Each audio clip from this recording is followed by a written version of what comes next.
नमस्कार। माली समाचार हिंदी में आपका स्वागत है। मैं दिनेश माली। महाराष्ट्र के विधायकों की अयोग्यता याचिका खारिज, शिंदे गुट ही असली शिवसेना। आइए जानते हैं स्पीकर के फैसले की बड़ी बात।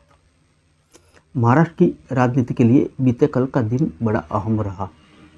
महाराष्ट्र विधानसभा के अध्यक्ष राहुल नार्वेकर ने मुख्यमंत्री एकनाथ शिंदे सहित 16 विधायकों की अयोग्यता मामले में 1200 पन्नों का फैसला सुनाया। विधानसभा स्पीकर ने अपने फैसले में शिंदे गुट को ही असली शिवसेना माना। साथ ही 16 विधायकों को अयोग्य करार देने की मांग वाली याचिका खारिज कर दी। फैसले के अहम बिंदुओं को पढ़ते हुए नार्वेकर ने कहा कि जब पार्टी में बंटवारा हुआ था तब शिंदे गुट के पास 37 विधायकों का समर्थन था। ऐसे में उनके नेतृत्व वाला गुट ही असली शिवसेना है। उन्होंने यह भी कहा कि चुनाव आयोग ने भी इसे मान्य करार दिया है। आइए जानते हैं किन किन चीज़ों पर विचार किया गया। फैसला सुनाते हुए विधानसभा स्पीकर ने कहा कि इस मामले में कुछ चीज़ें हैं जिन्हें समझना जरूरी है और वे पार्टी का संविधान क्या कहता है। जब पार्टी में टूट हुई थी उस समय नेतृत्व किसके पास था।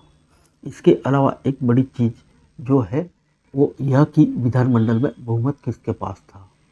उन्होंने यह भी कहा कि इन सबके अलावा साल 2018 में शिवसेना के संविधान के मुताबिक की गई नियुक्तियों पर भी विचार किया गया है। नार्वेकर ने कहा कि दोनों ही गुट असली शिवसेना होने का दावा कर रहे थे। ऐसे में मेरे सामने असली मुद्दा पार्टी पर असली दावे का था। ऐसे में चूंकि चुनाव आयोग ने शिवसेना को असली दल माना था, ऐसे में मैंने भी उसे ही आधार बनाया था। राहुल नार्वेकर ने फैसले को पढ़ते हुए आगे कहा कि जब मैंने शिवसेना पर दोनों गुटों के दावे के संबंध में पड़ताल की तो पता चला कि शिवसेना संगठन में 2013 और 2018 में कोई चुनाव नहीं हुए। इसके अलावा 2018 का संशोधित संविधान चुनाव आयोग के रिकॉर्ड में नहीं है। इस वजह से हमने शिवसेना के 1999 के संविधान को ही मान्य किया है। चुनाव आयोग के रिकॉर्ड में शिंदे गुट ही असली शिवसेना है। विधानसभा स्पीकर राहुल नार्वेकर ने असली पार्टी की उद्धव गुट की दलील को भी खारिज कर दिया। उन्होंने कहा कि जब बागी गुट बना उस वक्त शिंदे गुट ही असली शिवसेना था। 22 जून के मुताबिक शिंदे गुट ही असली शिवसेना के रूप में मान्य है। स्पीकर के इस फैसले से उद्धव गुट को बड़ा झटका लगा है। विधानसभा स्पीकर राहुल नार्वेकर ने आगे कहा कि पार्टी के संविधान के मुताबिक सीएम शिंदे को उद्धव गुट हटा नहीं सकते। संविधान में विधायक दल के नेता को हटाने का कोई प्रावधान संविधान में नहीं है। जब पार्टी में टूट हुई थी यानी 21 जून को एकनाथ शिंदे विधायक दल के नेता थे। इसके अलावा शिंदे को हटाने का फैसला राष्ट्रीय कार्यकारिणी में होना चाहिए था। राष्ट्रीय कार्यकारिणी पर उद्धव ठाकरे का रुख साफ नहीं है। इसी के साथ 25 जून 2022 के कार्यकारिणी के प्रस्ताव को स्पीकर ने अमान्य कर दिया है। आइए जानते हैं भरत गोगावले के व्हिप के रूप में नियुक्ति में क्या कहा। इसके साथ ही स्पीकर राहुल नार्वेकर ने भरत गोगावले के व्हिप के रूप में नियुक्ति को वैध ठहराया। स्पीकर ने 1200 पन्ने के फैसले को पढ़ते हुए कहा कि सुनील प्रभु को जब चीफ व्हिप नियुक्त किया गया था तब पार्टी का विभाजन हो चुका था। चूँकि चुनाव आयोग ने शिंदे गुट को ही असली शिवसेना माना है, ऐसे में चीफ व्हिप के रूप में भरत गोगावले की नियुक्ति सही है। सुनील प्रभु को विधायक दल की बैठक बुलाने का अधिकार नहीं था।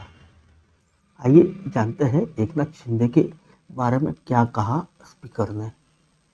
स्पीकर राहुल नार्वेकर ने विधायक की अयोग्यता की याचिका खारिज कर दी। इस पर फैसला सुनाते हुए उन्होंने कहा कि जब पार्टी में बंटवारा हुआ था उस समय शिंदे के समर्थन में 37 विधायक थे। उन्होंने यह भी कहा कि एकनाथ शिंदे नियमानुसार पार्टी के नेता बने। 21 जून को ही एकनाथ शिंदे पार्टी के नेता बन गए थे। विधानसभा स्पीकर राहुल नार्वेकर ने विधायकों की अयोग्यता की याचिका खारिज कर दी। उन्होंने कहा कि 21 जून को एसएसएलपी बैठक से विधायकों की अनुपस्थिति को आधार बनाकर विधायकों को अयोग्य नहीं ठहराया जा सकता। उन्होंने कहा कि चूंकि चुनाव आयोग ने शिंदे गुट को ही असली शिवसेना माना है, ऐसे में उस समय चीफ व्हिप के रूप में भरत गोगावले नियुक्त थे, तो सुनील प्रभु को विधायक दल की बैठक बुलाने का कोई अधिकार नहीं था। इस आधार पर विधायकों को अयोग्य नहीं ठहराया जा सकता। फिर मिलेंगे अगले बुलेटिन में अन्य किसी खबर के साथ। तब तक के लिए इजाज़त दीजिए। नमस्कार।